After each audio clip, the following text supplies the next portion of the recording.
నమస్తే, welcome to social post. నేను Monica.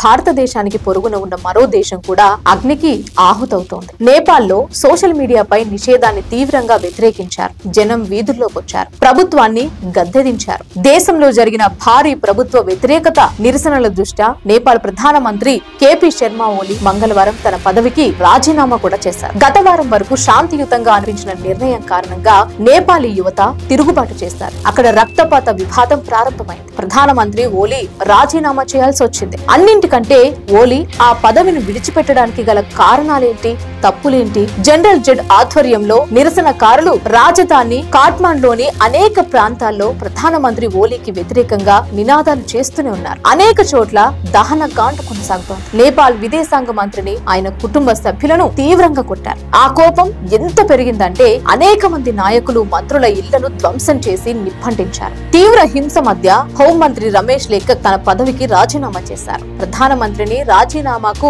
General Z 1997-1912 మధ్య జన్మించిన యువకులు పట్టుబట్టారు. నేపాల్ రాజకీయాల్లో ప్రధానమంత్రి కేపీ శర్మ ఓలీ ఒక పెద్ద పాత్రధారిగా పరిగణిస్తారు. ఆయన 4వసారి నేపాల్ ప్రధానమంత్రి అయ్యారు. నేపాల్లో నిరుద్యోగం గరిష్ట స్థాయికి చేరుకుంది. దేశంలో అవినీతి కూడా పెరుగుతోంది. దీనిని నియంత్రించడంలో ఓలీ విఫలమయ్యారన్న ఆరోపణలు వెల్లువెత్తుతున్నాయి. ఓలీ సంకీర్ణ ప్రభుత్వాన్ని నడుపుతున్నారు. ఆయన ప్రభుత్వం Nepal communist party, Nepal Congress party మద్దతుతో నడుస్తోంది. కానీ సంకీర్ణ ప్రభుత్వాన్ని నడిపిన తర్వాత కూడా ఆయన పార్టీ పట్ల, ప్రభుత్వం పట్ల నియంతృత్వ వైఖరిని అవలంబిస్తున్నారు. ప్రభుత్వానికి సంబంధించిన కీలక నిర్ణయాలను కూడా ఆయన తన సహచరులను పెద్దగా సంప్రదించలేదని చెప్తున్నారు. ఓలీని చైనా అనుకూల నాయకుడిగా పరిగణిస్తున్నారు. ఆయన భారతదేశం కంటే చైనాకు దగ్గరగా ఉండటాన్ని భావిస్తున్నారు. చైనా తన దేశంలో పెద్ద సోషల్ మీడియా ప్లాట్ఫామ్లను నిషేధించినట్లే ఆయన కూడా తన దేశంలో అలాగే చేయాలని ప్రశ్నించారు. సోషల్ మీడియాను అరికట్టడం ద్వారా ప్రజల గొంతును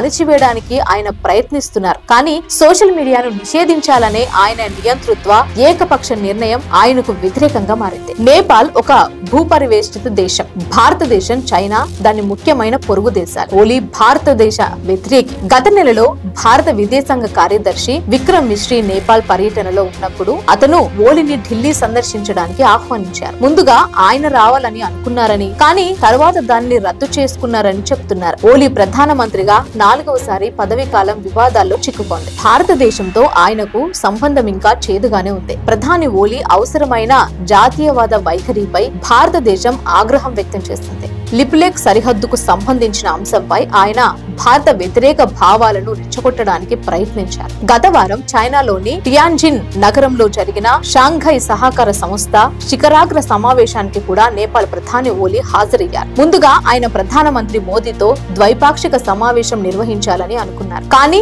ఆ తర్వాత సమయం రద్దు చేసుకున్నారు. చైనాతో స్నేహపూర్వక సంబంధాలను ఏర్పరచుకునే ప్రయత్నంలో ఓలీ ప్రభుత్వం భారతదేశంతో తన సంబంధాలను చెడగొట్టుకుంటూనే ఉంది. ఓలీ ప్రభుత్వంపై భారతదేశం కోపంగా ఉండేలా పరిస్థితి మారిందని చెబుతున్నారు. నేపాల్లో హింస దహనకాండకు, ప్రభుత్వ పతనానికి ఓలీ బాధ్యత వహించాలి. అది నిషేధించిన అన్ని సోషల్ మీడియా ప్లాట్ఫామ్లు అమెరికన్ కంపెనీలే కావడం విశేషం. అవన్నీ పెద్ద ప్రభావవంతమైన కంపెనీలు. ఏకపక్ష నిర్ణయం ద్వారా ఓలీ ప్రభుత్వం నేరుగా అమెరికాపై దాడి చేసింది. ప్రభుత్వం పెద్ద సోషల్ మీడియా కంపెనీలైన Facebook, Instagram, WhatsApp, Messenger, YouTube, X, స్నాప్చాట్లను నిషేధించింది. ఈ కంపెనీలన్నీ అమెరికాతో అనుసంధించి ఉండగా చైనా కంపెనీలైన టిక్టాక్, వీచాట్, వీపో, లైకీ వంటి యాప్లు నేపాల్లో కొనసాగాయి. ఈ విధంగా ఓలీ ప్రభుత్వం అమెరికాకు వ్యతిరేకంగా ఉంటూనే చైనాకు మద్దతిస్తుందనే సందేశం ప్రపంచ వ్యాప్తంగా వ్యాపించింది. Facebook, Instagram, WhatsApp, Messenger, YouTube వంటి సోషల్ మీడియా ప్లాట్ఫామ్లు భారతదేశం, ఇతర దేశాల మాదిరిగానే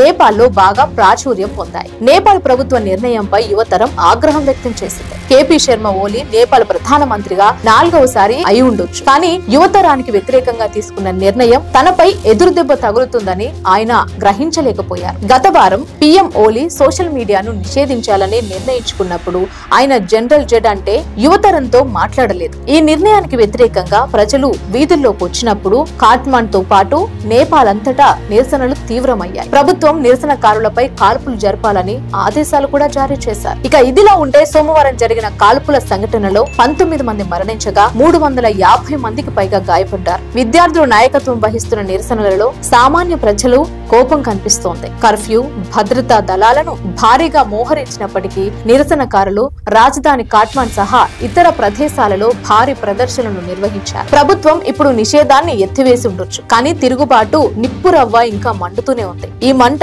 ఎంత త్వరగా ఆరిపోతుందో చూడాలి.